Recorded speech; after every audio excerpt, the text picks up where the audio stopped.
Graças e paz a todos, sejam bem-vindos a mais um estudo no canal Clamando no Deserto. Nós vamos falar da lição de quarta-feira nesse momento, olho por olho. Vamos orar e dar início. Obrigado, Deus, por tudo que tem concedido.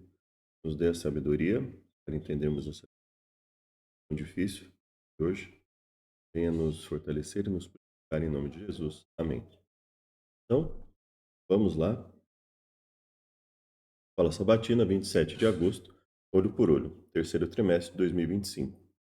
Leia Mateus 5, 38 a 48. Como Jesus interpretou, basicamente nós podemos dizer que Jesus aplicou, né, o texto.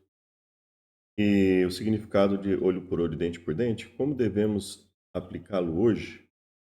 Nós vamos primeiro para o comentário da lição, depois nós vamos ler as passagens. No Sermão do Monte, Jesus Cristo citou textos do Antigo Testamento com os quais seus ouvintes certamente estavam familiarizados. Ele também citou alguns trechos da tradição, né? Da tradição a respeito como era feito, né? Como era entendido. E aí ele falou, olha, eu porém vos digo, né? Em alguns momentos. Ele falou contra as interpretações rabínicas comuns. Um exemplo que fica bastante forte para a gente em relação à interpretação rabínica é quando ele fala da questão do divórcio sendo permitido por porneia, né? E aí quando nós lemos, por exemplo, eles criaram normas em que se podia divorciar praticamente por qualquer coisa. Aí tinha uma corrente que era mais restrita, falou, não, qualquer coisa não. Mas ainda assim não estava adequado, olha só. Tinha uma corrente radical para liberar quase tudo. Tinha uma corrente conservadora, mas ela não estava adequada quanto aos motivos. E aí Jesus falou, não, olha, na realidade aqui é porneia só. Seria o quê? É a coisa indecente, o que é traduzido na Bíblia como coisa indecente. Eles traduziram coisa indecente, eles interpretavam esse termo que é traduzido como coisa indecente como quase qualquer coisa. E mesmo o grupo mais conservador, ainda ali tinha algumas falhas. Aí Jesus falou, não, aqui tem a questão do adultério, que a punição era pior, mas tem a questão do pornéia ali, que estava no intermediário também, que não era só o caso de adultério em si, né? E ele falou, não, a interpretação aqui é mais restrita ainda, né? Nós temos isso como um dos exemplos, né? A tradição humana não apenas escondeu o propósito da palavra de Deus, mas em vários casos distorceu seu significado e intenção. Deus estava restaurando essas leis. O Sermão do Monte, ele estava levando seus ouvintes de volta aos significados originais do texto bíblico. Ele disse, vocês ouviram o que foi dito, eu porém vos digo. O texto de Êxodo 21, 24, que menciona olho por olho, dente por dente, é conhecido como lex talionis, ou lei de talião. Também tem exemplos em Levítico e Deuteronômio. Então nós vamos ler essa parte também, e depois nós vamos lá para o texto de Mateus. Então, qual era o contexto do olho por olho, dente por dente em Êxodo 21? Se dois homens pelejarem e ferirem uma mulher grávida, e for causa que ela dê à luz prematuramente. Lembra que a gente comentou isso nas lições passadas, né? Que ela dê, não que ela aborte, né? Não seria o termo mais adequado, mas que ela dê à luz prematuramente. Porém, não havendo outro dano, certamente será multado conforme o que lhe impuser o marido da mulher e pagará. Mas se houver morte, então darás vida por vida, olho por olho, dente por dente, mão por mão, pé por pé. Então, assim, o que ocorrer vai ser replicado na pessoa. Quando também alguém desfigurar o seu próximo, como ele fez, assim lhe será feito. Quebradura por quebradura, olho por olho, dente por dente. Como ele tiver desfigurado, assim se lhe fará. E por fim, Deuteronômio 19. Quando se levantar testemunha falsa, aí eles vão mostrar a demanda, apresentar perante o Senhor, diante dos sacerdotes e juízes. Então veja, isso faz parte da teocracia, em que Deus se manifestava. A partir do momento que você não tem uma manifestação divina para mostrar o erro, fica difícil você apresentar essa condição, né? E os juízes inquirirão bem, sendo a testemunha falsa que testificou falsamente contra o seu irmão. Falheis conforme cuidou fazer com seu irmão, e assim tirarás o mal do meio de ti. Teu olho não perdoará, vida por vida, olho por olho, dente por dente. Então nós vemos aqui nesse ponto, é, testemunha falsa. Até hoje, qualquer pessoa pode imaginar, mesmo que ela não tenha passado por isso, ela pode imaginar qual é o peso de uma testemunha falsa no processo, no julgamento, né? Uma pessoa pode ficar presa por anos por causa de uma falsa acusação. E se tiver falsas testemunhas junto com a falsa vítima, a coisa pode piorar, pode ficar mais forte a dar a entender que a pessoa realmente cometeu um crime, alguma coisa. Então, uma testemunha falsa é terrível para um processo, terrível no sentido de condenar o inocente. E nós sabemos que muitas das punições daquela época, na teocracia em que Deus se manifestava, para mostrar ali que estava certo ou errado, muitas vezes, havia punições de penas capitais, inclusive, pena máxima. Então, imagina, nós temos casos na Bíblia, inclusive, que uma pessoa foi, é, teve a pena capital por causa de uma falsa acusação, né? E que é relatado lá, inclusive, a atitude de um rei que causou esse problema. Então isso é muito grave, por isso que a Bíblia falava, independente de ser pobre, rico, poderoso, você vai julgar com justiça, com equidade, né? Então isso era muito grave. Assim como dois homens machucaram uma mulher grávida e uma pessoa desfigurar a outra.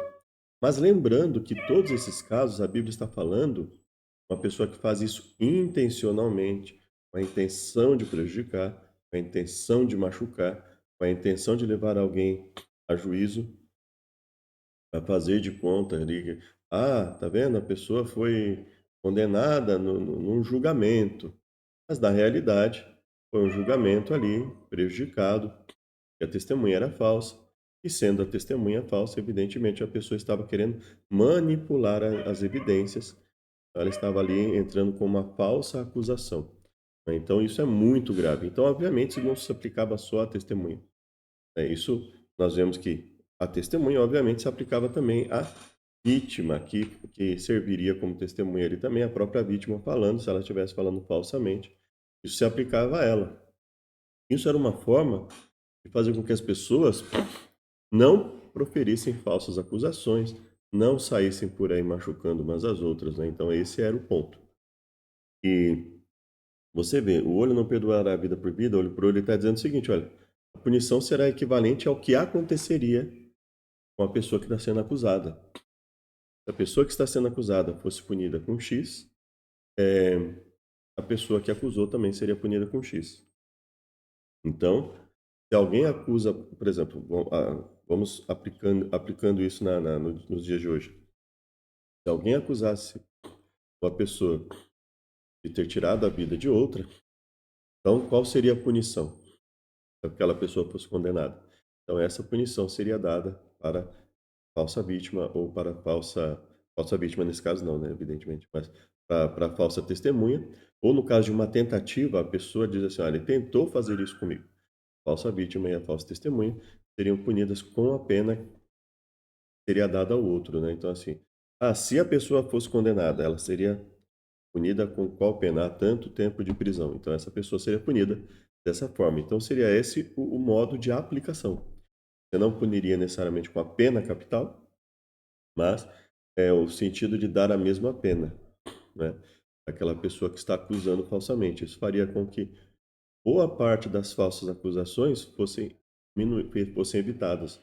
Haveria uma diminuição, creio, considerável nas falsas acusações. A pessoa saberia que se ela acusasse, ela seria basicamente punida com a mesma pena, ou dependendo do andamento, do quanto isso prejudicou a outra pessoa, caso já tivesse prejudicado a outra pessoa, com outras punições também. Inclusive, tinha, além da punição nesse caso, havia a questão do prejuízo, da questão da indenização.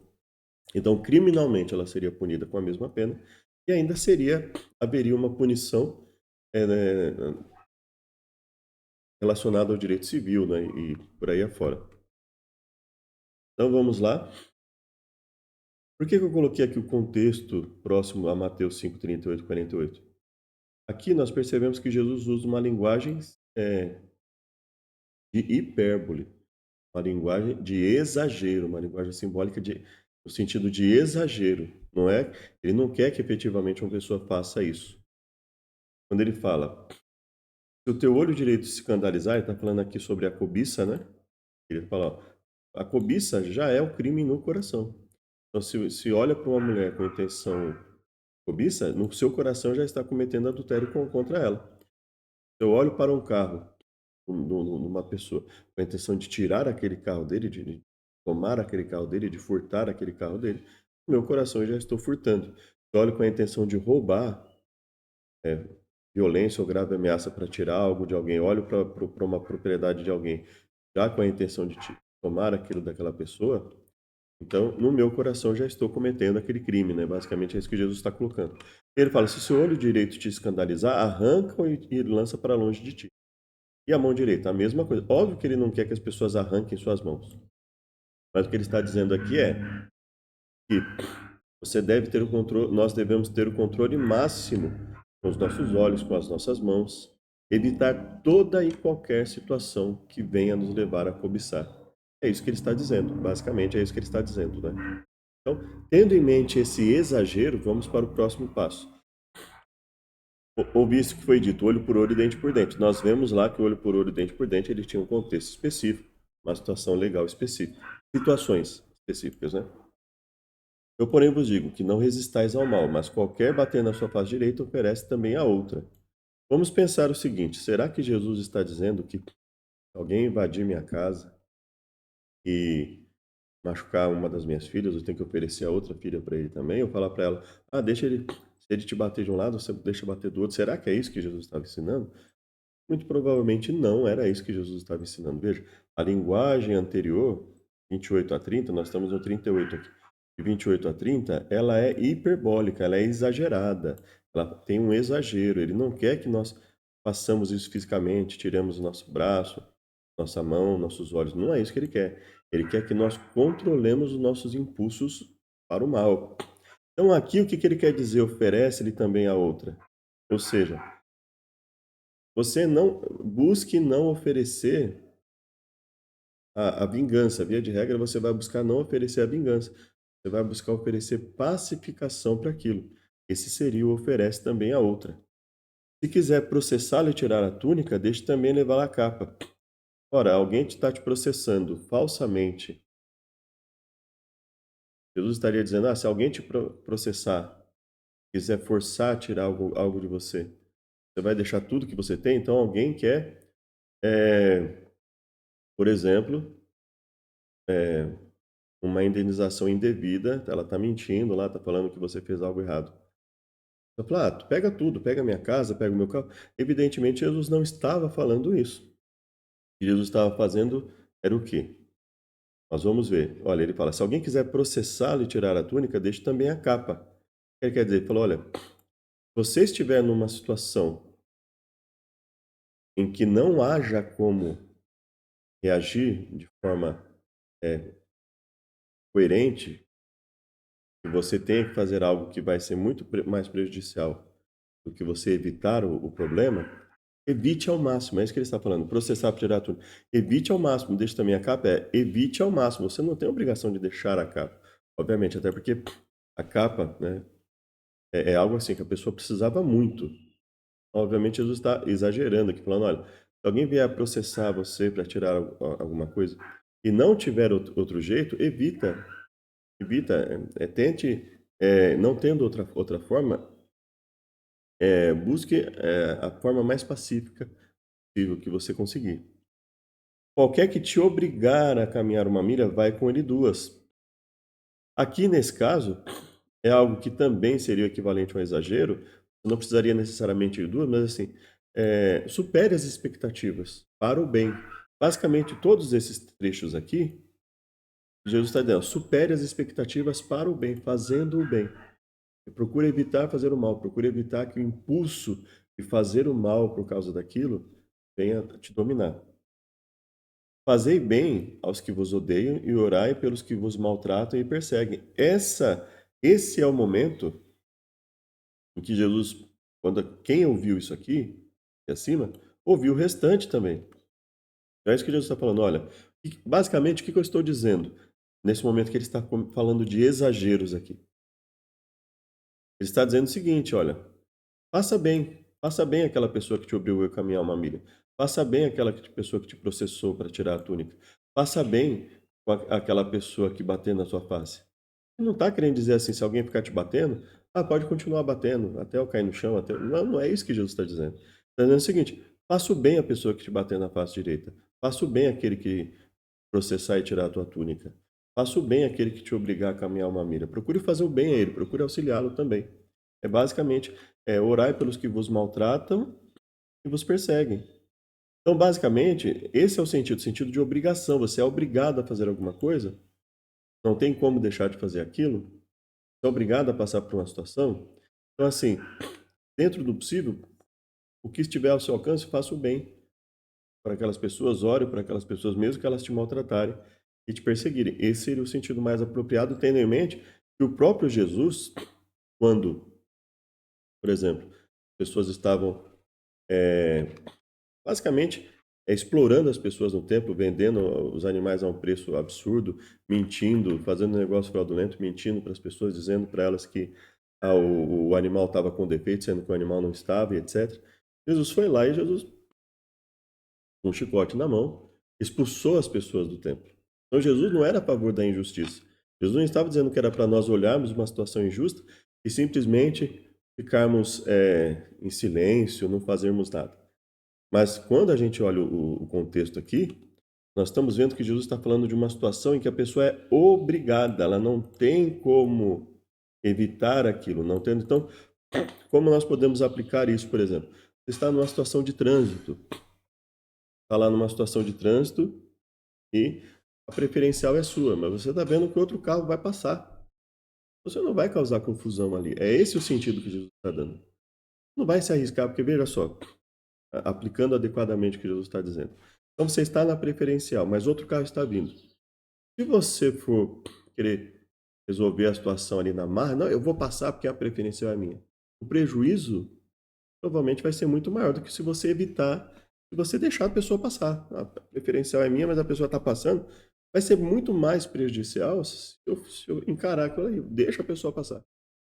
Então a pessoa está passando, né? Então, vamos supor, você está na direita, você já está na direita, a pessoa ela tem lá a via toda do lado esquerdo para ela passar. E você está na direita. Ela quer passar rasgando, e ela passa xingando você. Escute, você revidar aquele xingamento, eu revidar aquele xingamento, vai ser muito pior para mim, vai ser muito pior para você. Então é melhor deixar a pessoa passar. Esse seria o sentido mais coerente, na minha visão, do que Jesus está falando. Falou, olha, existem situações que você bater de frente vai ser pior. Agora, a pessoa quer invadir a sua casa, a pessoa quer machucar a sua família. É lógico que você vai se proteger, é lógico que eu vou me proteger. Mas o que Jesus está dizendo é o seguinte: eu não vou guardar, eu não vou carregar um rancor pelo resto da vida contra aquela pessoa.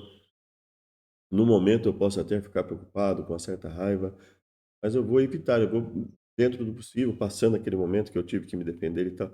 Se eu puder fazer algo para fazer com que aquela pessoa tem a oportunidade de arrependimento, eu vou fazer. Esse basicamente é o contexto de aplicação desse texto de Jesus. Lembrando que, por que eu fiz questão de mostrar a questão lá da parte, né? Se o teu olho fizer alguma coisa, se o teu olho te faz pecar, se a tua mão.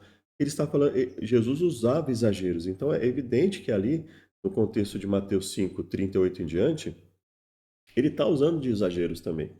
E aí chega um momento que ele fala o que ele quer dizer com aquilo. Fazer bem aos que vos odeiam e orem por aqueles que vos maltratam e perseguem. É isso que ele quer dizer. Por exemplo, você está num trânsito lá. Tá gigante aquele trânsito. De repente você vê e você está parado ali. Está parado, não tem como ir para frente e para trás. De repente começam a passar pessoas pelo acostamento. Qual seria a melhor situação ali? Você vai ficar xingando, sair do carro para brigar com a pessoa? Não. Olha, você pode fazer, de repente você pode ligar. Olha, as pessoas estão aqui passando pelo acostamento, além de ser proibido, elas estão furando a fila, etc. Né? Você pode até falar aquilo, você pode até fazer uma proposta de uma punição no sentido de multa maior para aquelas pessoas, etc. Ou seja, Jesus não está dizendo que nós não devemos procurar fazer a coisa correta, punir os culpados. Não, o que ele está dizendo é o seguinte: que numa situação em que você seja obrigado a se sujeitar a alguma coisa, haja da forma mais prudente, mais pacífica possível. Não estou dizendo que é fácil, não estou dizendo que a gente não erre, a gente erra, eu erro. Mas não estou dizendo que. Agora, o que ele está dizendo é: busque a melhor solução. Né? Então, a pessoa está passando lá no acostamento. O que a gente vai fazer? De repente ligar ali e falar: olha, pessoas estão aqui prejudicando o trânsito, prejudicando uma pessoa que realmente precisa usar o acostamento, caso algum problema no carro, porque alguém está passando mal, etc. Então, são essas situações, ou seja, resolver a situação da melhor forma possível. Né? Estou vendo determinadas injustiças acontecendo. O que eu vou fazer? Eu vou buscar uma conscientização coletiva, um auxiliar o outro. Agora, vem alguém, vamos pegar uma situação grave e drástica, vem alguém com uma faca, ameaçar parente seu, a machucar, você vai ter que tomar uma atitude mais enérgica ali, eu vou ter que tomar uma atitude mais enérgica ali, no sentido de defesa, né, legítima defesa, um mal que está, um perigo eminente, quer dizer, alto perigo e iminente está prestes a acontecer, eu vou lá e tomo uma atitude em relação àquela pessoa. Imobilizo de alguma forma, de repente até acabo machucando aquela pessoa.